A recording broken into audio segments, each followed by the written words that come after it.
वापस लोकसभा चुनाव से पहले मोदी सरकार ने यूनिफॉर्म सिविल कोड कानून बनाने की तैयारी शुरू कर दी है। इसके लिए लॉ कमीशन ने कानून बनाने के लिए धार्मिक संगठनों और आम लोगों से राय मांगी है।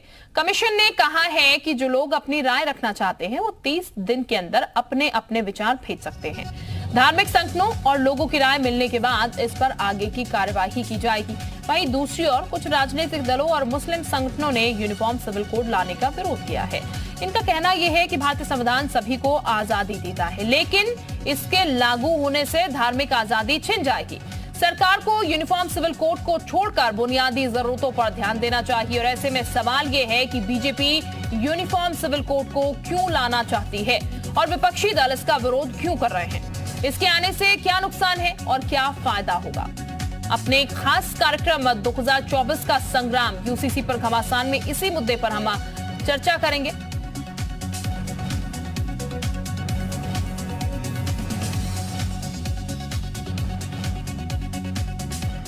तो यूनिफॉर्म सिविल कोड की हम बात कर रहे हैं। यूनिफॉर्म सिविल कोड पर बीजेपी प्रदेश अध्यक्ष ने कहा है कि एक देश में एक समान व्यवस्था होनी चाहिए। बीजेपी हमेशा इसके समर्थन में रही है। तो ये बीजेपी की तरफ से बात सामने आई है कि एक जैसी व्यवस्था सभी के लिए होनी चाहिए, एक देश में एक समान व्यवस्था होनी चाहिए। बीजेपी हमेशा से इसके समर्थन में रही है। तो यूनिफॉर्म सिविल कोड को लेकर लगातार देश में जब भी यूनिफॉर्म सिविल कोड या फिर कॉमन सिविल कोड की बात होती है तो विपक्ष एक तरफा बीजेपी पर वार करने लगता है। हमारे साथ बीजेपी के प्रदेश अध्यक्ष उत्तर प्रदेश के भूपेंद्र चौधरी जी हैं। सर, एक बार फिर लॉ कमीशन ने यूनिफॉर्म सिविल कोड को लेकर सुझाव मांगे तो सभी दलों को खराब लग रहा है। नहीं, जब देश में समानता का कानून अधिकार देता है तो ये इस प्रकार के विशेष अधिकार किसी सामाजिक आधार पर व्यावहारिक नहीं है और समानता के आधार पर देश के शासन की व्यवस्था चले, इस प्रकार की अपेक्षा हम सब लोगों की है। और जो सुझाव आयोग ने मांगे हैं सब लोग सुझाव देंगे और हमारी पार्टी और हम हमेशा कॉमन सिविल कोड के पक्षधर रहे हैं। सर, इस बार यूनिफॉर्म सिविल कोड को लेकर भी सवाल हो रहा है। जो मौलाना है या समाजवादी पार्टी वो कह रहे हैं कि यूनिफॉर्म सिविल कोड नहीं आना चाहिए, समान ड्रेस व्यवस्था नहीं होनी चाहिए। नहीं, मैंने जैसे कहा समान व्यवस्था रहनी चाहिए और निश्चित रूप से जो भी संविधान में प्रदत्त व्यवस्था है उसी प्रदत्त व्यवस्था के आधार पर हम लोगों को अपने जीवन की स्थिति आगे बढ़ानी चाहिए। आप लोगों के एजेंडे में भी सर कॉमन सिविल कोड है, उसको लेकर भी हमेशा समाजवादी पार्टी, अखिलेश यादव सभी लोग अटैकिंग रहे।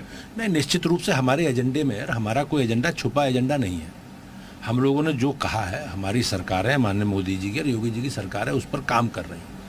हमारे जो संकल्प पत्र में, घोषणा पत्र में आप जनसंघ काल से और आज तक के आप देखो, कॉमन सिविल कोड, राम जन्मभूमि, धारा 370 ये हमारे एजेंडे में है और हमारे लिए गर्व की बात है कि हमारी सरकार है इस पर काम कर रही है। सर, दूसरी बात, आप लोग देखिए लगातार अभियान भी चला रहे हैं, राम मंदिर भी बनने वाला है। तो जिस तरह से उत्तर प्रदेश में आप देखिए आज कई सारी सभाएं हो रही हैं, उसको भी लेकर अखिलेश यादव हो या बीएसपी हो, वो लोग भी कह रहे हैं कि ये तो जाति की राजनीति कर रहे हैं, धर्म की राजनीति कर रहे हैं। हमारे लिए बहुत सौभाग्य की विषय है कि हमारी सरकार को माननीय प्रधानमंत्री जी के नेतृत्व में सेवा, सुशासन और गरीब कल्याण को समर्पित सरकार के 9 वर्ष पूरे हुए और हम लोग, हमारी पार्टी अपना पूरा रिपोर्ट कार्ड लेकर जनता के बीच में है। हमने काम किए हैं जनता के हित में, देश के हित में। उन कामों की चर्चा करना हमारा अधिकार है। सर, पूरी पार्टी 30 मई से 30 जून तक एक व्यापक जनसंपर्क